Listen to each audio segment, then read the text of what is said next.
Hola chicos, ¿cómo están? Sean todos muy bienvenidos a esta nueva clase de anatomía patológica.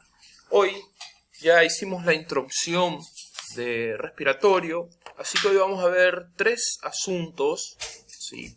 Dos asuntos bien rápidos, bien simples de entender, y el tercer asunto ahí de enfermedad pulmonar obstructiva crónica, sí, va a ser nuestro gran destaque de la clase de hoy.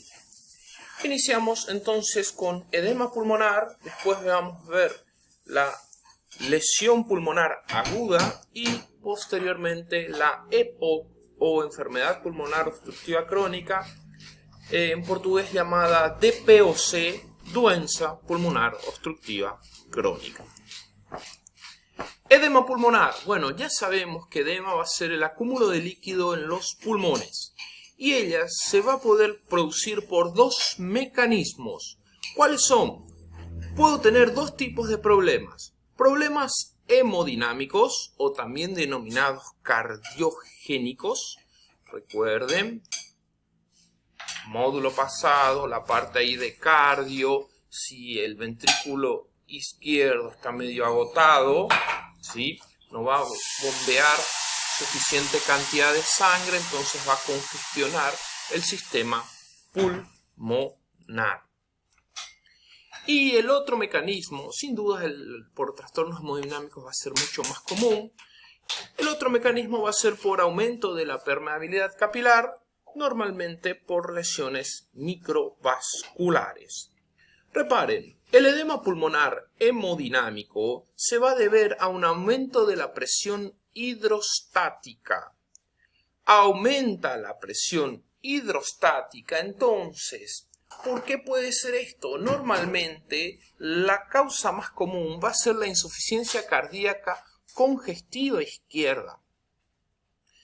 Entonces, esto puede agarrar y congestionar líquidos en los pulmones, haciendo que los capilares alveolares se encuentren bien ingurgitados, llenos, con un precipitado granuloso intraalveolar.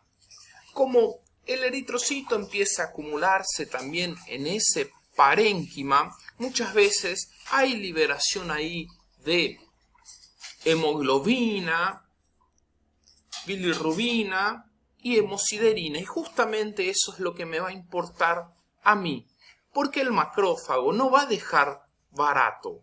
El macrófago va a actuar en contra de esa hemosiderina. Entonces, los macrófagos se van a cargar de hemosiderina y van a estar en los pulmones. Entonces nosotros vamos a denominarle células de la insuficiencia cardíaca. ¿Dónde está? ¿En el corazón? No, en los pulmones. Ya cuando hay una lesión microvascular, esto va a ser bastante más raro, pero normalmente va a ser por un daño primario del endotelio o de estas células epiteliales alveolares. Tranquilo, entonces, edema pulmonar, bien simple, bien sencillo. Vamos ahora a la lesión pulmonar aguda.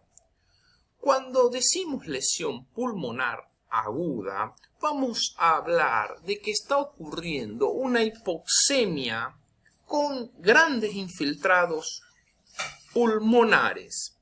Entonces, esto me va a causar una dificultad respiratoria bien aguda a esta persona. Por eso son clasificadas como síndromes de dificultad respiratoria. En todos ellos nosotros vamos a tener el aumento de la permeabilidad vascular pulmonar. Normalmente puede estar causada por una inflamación y voy a tener acá una muerte celular epitelial y endotelial. Por favor, pásenme ahí, sublíñenme bien grande la muerte celular epitelial y endotelial. porque a esto nosotros le vamos a denominar daño alveolar difuso. Y reparen, la clase de introducción yo estuve hablando sobre la barrera hematocapilar en los pulmones, alveolo capilar, como es conocida. Vimos que tenemos los neumocitos tipo 1, que va a ser el epitelio pulmonar. Tenemos los neumocitos tipo 2, que va a producir el surfactante para disminuir la tensión superficial del agua en esta región.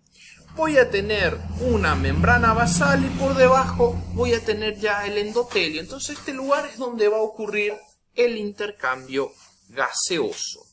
Ahora, ¿qué ocurre? En algunos casos puede ocurrir esto que está acá. Es un síndrome de dificultad respiratoria bien característico. ¿Por qué? Este síndrome ocurre sobre todo en niños prematuros.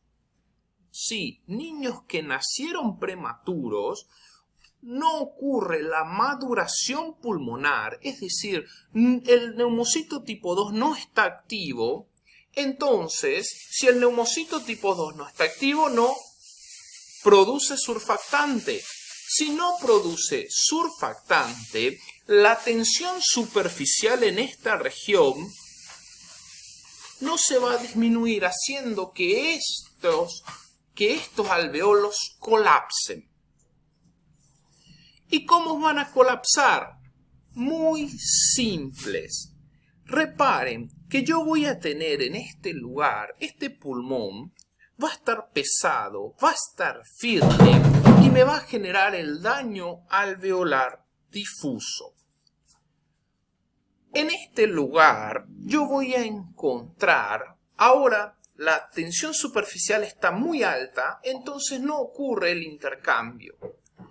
Como no ocurre el intercambio, se va a acumular en este lugar un material ceroso con mucha fibrina, con restos citoplasmáticos y lipídicos ¿de qué? De esas células epiteliales del neumocito tipo 1 que no consiguió hacer el intercambio gaseoso. Esa célula va a estar necrótica. Entonces, como esta célula está necrótica, reparen, no permite que pase el intercambio gaseoso de un lado a otro. Es donde se va a producir lo que morfológicamente le vamos a denominar membranas hialinas.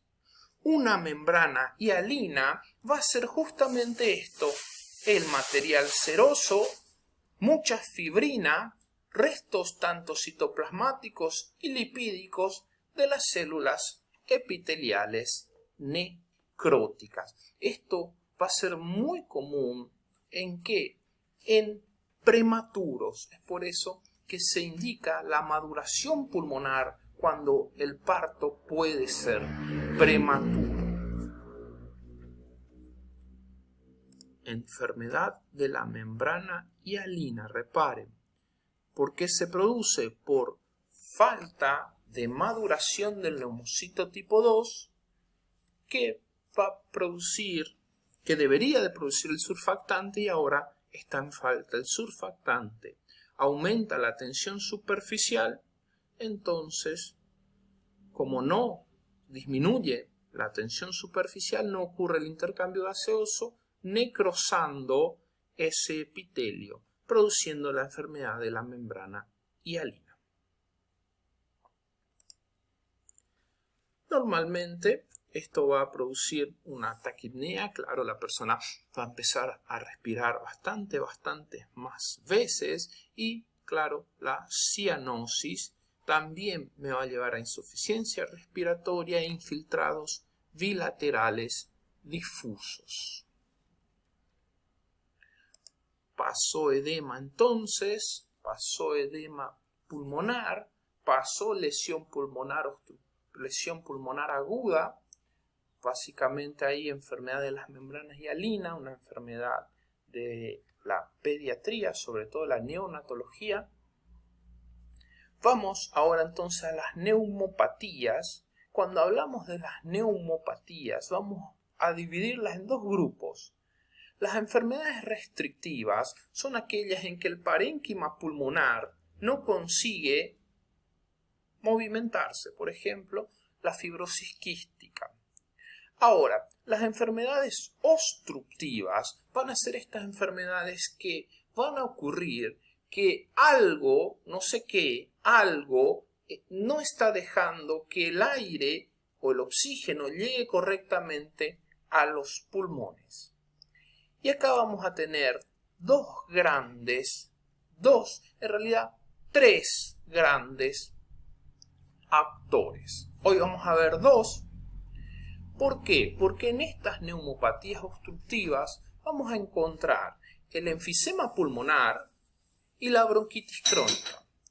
Estas dos son las consideradas enfermedades pulmonares obstructivas crónicas.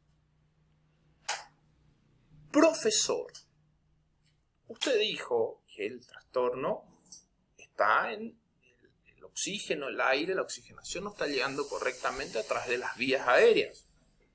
Entonces, el asma no entraría también como EPOC.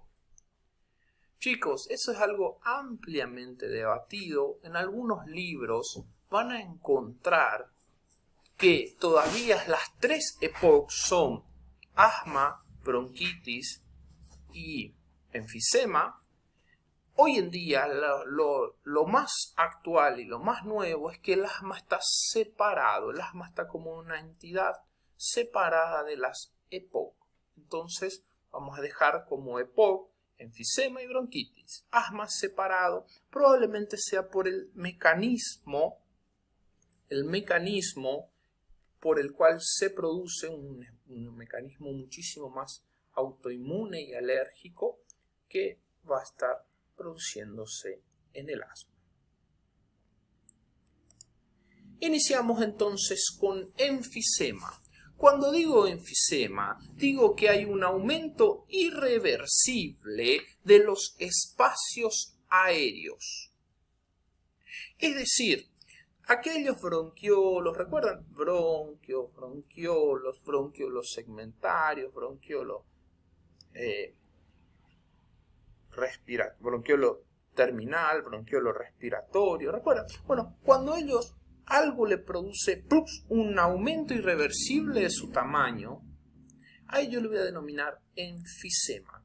Y vamos a poder diferenciarlos en cuatro tipos.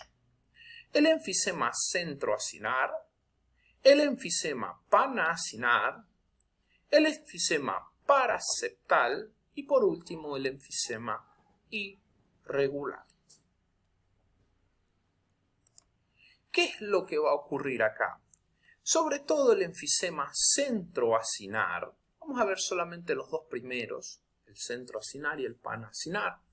Cuando digo el enfisema centroacinar, voy a decir que hay partes centrales o proximales de los acinos que están formadas por bronquiolos respiratorios, pero los bronquiolos allá más distales, los alveolos más hacia allá de este aumento irreversible, están normales.